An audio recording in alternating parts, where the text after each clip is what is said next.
60세 택시기사의 고백. 평생 하루 12시간 일했는데도 은퇴 후 가난한 이유. 나는 평생 성실하게 살았는데 왜 이렇게 됐을까? 60세가 된 어느 택시기사의 말입니다. 그는 20살 후반부터 택시 운전을 시작해 하루 평균 12시간씩 운전대를 잡았습니다. 비가 오나 눈이 오나 몸이 아파도 쉬지 않았습니다. 가족을 먹여 살려야 했고 아이들 학원비도 내야 했기 때문입니다. 그렇게 30년 넘게 일했습니다. 겉으로 보면 그는 정말 성실한 사람이었습니다. 주변 사람들도 늘 이렇게 말했습니다. 그렇게 열심히 일하는데 노후는 걱정 없겠네. 하지만 정작 60세가 되어 일을 줄이려고 하자 현실은 전혀 달랐습니다. 모아둔 돈은 생각보다 많지 않았고 국민연금도 생활비로 쓰기에는 턱없이 부족했습니다. 집 대출도 완전히 끝나지 않았고 병원비는 점점 늘어났습니다. 그는 이렇게 말했습니다. 평생 일했는데도 노후가 이렇게 불안할 줄 몰랐어요. 사실 이런 이야기는 특별한 경우가 아닙니다. 우리 주변에서 흔히 들을 수 있는 이야기입니다. 많은 사람들이 열심히 일하면 노후는 괜찮겠지라고 생각하지만 현실은 그렇지 않습니다. 노후는 열심히 일하는 것만으로 준비되는 것이 아니기 때문입니다. 은퇴 준비에는 몇 가지 중요한 관점이 있습니다. 단순히 돈을 많이 버는 것과는 전혀 다른 이야기입니다. 첫 번째는 소득과 자산은 완전히 다른 개념이라는 것입니다. 많은 사람들이 월급이나 하루 수입이 많으면 노후도 안정적일 것이라고 생각합니다. 하지만 소득이 많다고 해서 자산이 자동으로 쌓이는 것은 아닙니다. 예를 들어보겠습니다. 첫 번째 사례입니다. 한 택시기사는 하루 평균 25만 원 정도의 매출을 올렸습니다. 언뜻 보면 괜찮은 수입처럼 보입니다. 하지만 실제로는 차량 비용, 가스비, 회사 산학금, 식비 등을 빼고 나면 남는 돈은 하루 8만 원 정도였습니다. 한 달로 계산하면 약 200만 원 정도였습니다. 그 돈으로 생활비를 쓰고 아이들 교육비를 내다 보니 저축은 거의 하지 못했습니다. 다음 달부터 모아야지라는 생각을 수십 번 했지만 현실은 늘 빠듯했습니다. 결국 60세가 되었을 때 남은 것은 작은 전세금과 국민연금뿐이었습니다. 여기서 중요한 점이 있습니다. 소득이 아니라 자산을 만드는 구조가 필요했다는 것입니다. 두 번째 사례를 보겠습니다. 비슷한 나이에 택시 일을 시작한 또 다른 기사 어씨가 있었습니다. 그는 수입이 특별히 더 많았던 것도 아닙니다. 하지만 한 가지 다른 습관이 있었습니다. 그는 매달 수입의 일부를 반드시 따로 떼어두었습니다. 금액이 크지는 않았습니다. 처음에는 20만 원, 나중에는 30만 원 정도였습니다. 그리고 그 돈을 생활비로 절대 건드리지 않았습니다. 30년이라는 시간이 지나자 결과는 크게 달라졌습니다. 그 돈이 단순 저축과 투자로 조금씩 불어나면서 노후에 사용할 수 있는 자산이 만들어졌습니다. 결국 그는 60세가 되었을 때 일을 줄여도 생활이 크게 흔들리지 않았습니다. 같은 직업, 비슷한 수입이었지만 결과는 완전히 달라졌습니다. 세 번째 사례는 조금 다른 이야기입니다. 한 자영업자는 50대 후반이 되어서야 은퇴 준비를 고민하기 시작했습니다. 그동안 사업이 잘 될 때는 돈을 꽤 벌었지만 대부분 다시 사업에 투자하거나 생활 수준을 높이는 데 사용했습니다. 문제는 사업이 어려워지면서 시작되었습니다. 매출이 줄어들자 생활비도 바로 줄여야 했습니다. 그때서야 그는 깨달았습니다. 내가 벌어온 돈이 아니라 남겨놓은 돈이 노후를 만든다. 그는 뒤늦게 생활비를 줄이고 작은 임대 수익을 만들기 시작했습니다. 늦게 시작했지만 그 덕분에 최소한의 생활 기반을 만들 수 있었습니다. 이 세 가지 사례에서 공통적으로 나타나는 사실이 있습니다. 노후를 결정하는 것은 얼마나 열심히 일했는가가 아니라 어떤 구조로 돈을 관리했는가라는 점입니다. 많은 사람들이 은퇴를 멀게 느낍니다. 30대는 아직 멀었다고 생각하고 40대는 지금은 애들 때문에 어렵다고 말합니다. 50대가 되면 이제 와서 뭘 하겠어라고 말합니다. 하지만 시간은 생각보다 빨리 지나갑니다. 특히 은퇴 준비에서 가장 중요한 자산은 사실 돈이 아니라 시간입니다. 같은 금액이라도 30년 동안 준비한 사람과 5년 동안 준비한 사람의 결과는 크게 다르기 때문입니다. 또 하나 중요한 점은 은퇴 후 삶의 방식입니다. 많은 사람들이 은퇴를 일을 완전히 그만두는 것이라고 생각합니다. 하지만 실제로는 그렇지 않습니다. 오히려 은퇴 후에도 일정한 소득 활동을 하는 사람들이 경제적으로 훨씬 안정적입니다.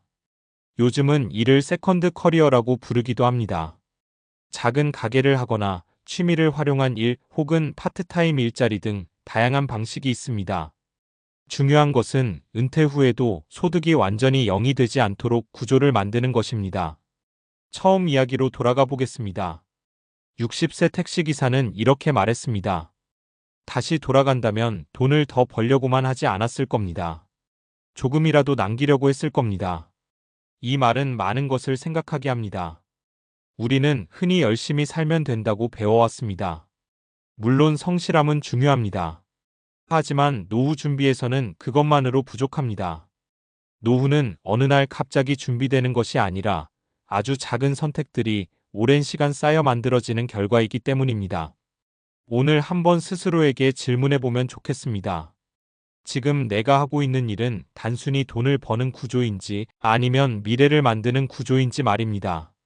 이 질문 하나가 20년 후 우리의 삶을 완전히 바꿀 수도 있습니다. 앞에서 이야기한 것처럼 노후를 결정하는 것은 단순히 얼마나 열심히 일했는가가 아니라 어떤 구조로 돈과 삶을 관리했는가입니다.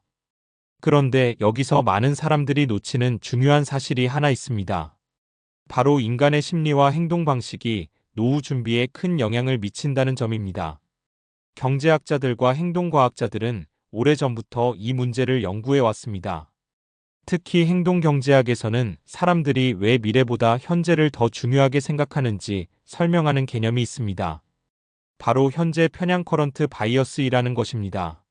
현재 편향이란 쉽게 말해 이런 것입니다. 사람은 오늘의 만족을 내일의 안정보다 더 크게 느낀다는 것입니다. 예를 들어보겠습니다. 지금 당장 10만 원을 쓰는 즐거움은 매우 크게 느껴집니다. 하지만 30년 뒤 노후에 도움이 될 10만 원의 가치는 머릿속에서 거의 실감이 나지 않습니다. 그래서 많은 사람들이 다음 달부터 저축해야지라고 생각하면서도 결국은 소비를 선택하게 됩니다. 이것은 개인의 의지 부족만의 문제가 아닙니다. 인간의 뇌 구조 자체가 그렇게 설계되어 있기 때문입니다. 신경과학 연구에 따르면 인간의 뇌는 즉각적인 보상에 더 강하게 반응하는 구조를 가지고 있습니다. 특히 도파민이라는 신경전달 물질은 지금 당장 얻는 보상에 더 크게 반응합니다. 그래서 먼 미래의 이익보다 지금의 만족을 선택하는 경향이 자연스럽게 나타납니다. 그렇다면 여기서 중요한 질문이 생깁니다. 그럼 우리는 평생 노후 준비를 못하는 걸까? 그렇지는 않습니다. 행동경제학자들은 한 가지 공통된 결론을 이야기합니다. 노후 준비는 의지로 해결하기보다 자동 시스템으로 만드는 것이 훨씬 효과적이라는 것입니다. 대표적인 예가 바로 자동 저축 시스템입니다. 월급이 들어오면 남는 돈을 저축하는 방식이 아니라 먼저 저축하고 남은 돈으로 생활하는 구조를 만드는 것입니다. 실제로 여러 연구에서 이 방법이 저축률을 크게 높인다는 결과가 나왔습니다. 예를 들어 미국의 행동경제학자 리처드 세일러는 세이브 모 터마로라는 프로그램을 통해 이런 실험을 진행했습니다. 사람들에게 저축을 많이 하라고 설득하는 대신 월급이 인상될 때 자동으로 저축 비율이 올라가도록 설계한 것입니다. 그 결과 놀라운 변화가 나타났습니다. 참여자들의 평균 저축률이 약 3%에서 13% 이상으로 증가했습니다. 특별히 더 열심히 살려고 노력한 것이 아니라 시스템이 행동을 바꾼 것입니다. 이것은 노후 준비에서 매우 중요한 메시지를 줍니다. 성실함보다 더 중요한 것은 환경과 구조라는 것입니다. 여기서 다시 현실적인 사례를 하나 더 살펴보겠습니다. 네 번째 사례입니다. 한 중소기업 직원 B씨는 40대 초반까지 별다른 노후 준비를 하지 못했습니다. 월급은 있었지만 늘 생활비로 사라졌기 때문입니다. 그런데 어느 날 회사에서 퇴직연금 제도를 도입하면서 상황이 바뀌었습니다. 그는 처음에는 큰 기대를 하지 않았습니다. 하지만 월급의 일정 부분이 자동으로 적립되기 시작했고 회사에서도 일정 금액을 추가로 넣어주었습니다. 처음에는 적은 금액처럼 보였지만 10년이 지나자 생각보다 큰 돈이 모였습니다. 그는 이렇게 말했습니다. 내가 잘해서 모은 돈이 아니라 그냥 자동으로 모인 돈입니다. 이 말이 바로 핵심입니다. 노후 준비는 종종 대단한 결심이 필요할 것처럼 느껴지지만 실제로는 그렇지 않습니다. 오히려 작은 자동장치 하나가 수십 년의 결과를 바꾸기도 합니다. 또 하나 과학적으로 중요한 사실이 있습니다. 바로 장기 투자에서 시간의 힘, 즉 복리 효과입니다. 아인슈타인이 인류 역사상 가장 위대한 발명 중 하나라고 말했다고 알려진 복리는 시간이 길어질수록 위력이 커집니다. 처음에는 변화가 거의 없는 것처럼 보이지만 일정 시점이 지나면 증가 속도가 급격히 커집니다. 예를 들어 매달 30만 원을 30년 동안 투자한다고 가정해 보겠습니다. 단순히 계산하면 1억 원 정도가 모일 것 같지만 연평균 5% 정도의 수익률만 유지되어도 결과는 훨씬 커집니다. 이것이 바로 시간이 돈을 만드는 구조입니다. 반대로 많은 사람들이 겪는 문제는 이것입니다. 돈이 생기면 투자하려고 하고 여유가 생기면 저축하려고 합니다. 하지만 현실에서는 완전히 여유로운 순간이 거의 오지 않습니다. 그래서 전문가들은 공통적으로 이런 조언을 합니다. 완벽한 준비를 기다리지 말고 작은 금액으로 시작하라. 금액이 중요한 것이 아니라 시간을 확보하는 것이 더 중요하기 때문입니다. 또 한 가지 중요한 관점이 있습니다. 바로 은퇴 후 삶의 목적입니다. 흥미로운 연구가 하나 있습니다. 은퇴 후 삶의 만족도를 조사한 연구에서 가장 중요한 요소 중 하나가 사회적 연결과 의미 있는 활동이라는 결과가 나왔습니다. 단순히 돈이 많은 것만으로 행복한 노후가 만들어지지 않는다는 것입니다. 예를 들어 어떤 사람은 은퇴 후 작은 텃밭을 가꾸면서 지역 사람들과 교류하며 살아갑니다. 또 어떤 사람은 평생 좋아했던 취미를 활용해 작은 강의를 하기도 합니다. 이런 활동들은 큰 돈을 벌지 않더라도 삶의 활력과 건강을 유지하는 데 큰 도움이 됩니다. 실제로 여러 노년 연구에서는 은퇴 후에도 일정한 활동을 유지하는 사람들이 우울증과 인지 기능 저하가 더 적다는 결과가 보고되었습니다. 결국 노후 준비는 단순히 얼마를 모았는가라는 숫자의 문제가 아닙니다. 돈, 시간, 건강, 관계, 그리고 삶의 의미가 함께 어우러져야 합니다. 그래서 요즘 많은 전문가들이 노후 준비를 이렇게 정의합니다. 은퇴 준비는 돈을 모으는 일이 아니라 삶의 구조를 설계하는 일이다. 앞서 등장했던 60세 택시기사의 이야기도 같은 맥락입니다. 그는 누구보다 성실하게 살았습니다. 하지만 성실함이 자동으로 노후를 만들어주지는 않았습니다. 노후는 어느 날 갑자기 찾아오는 사건이 아니라 수십 년 동안 쌓이는 작은 선택들의 결과이기 때문입니다. 오늘 당장 큰 변화를 만들 필요는 없습니다.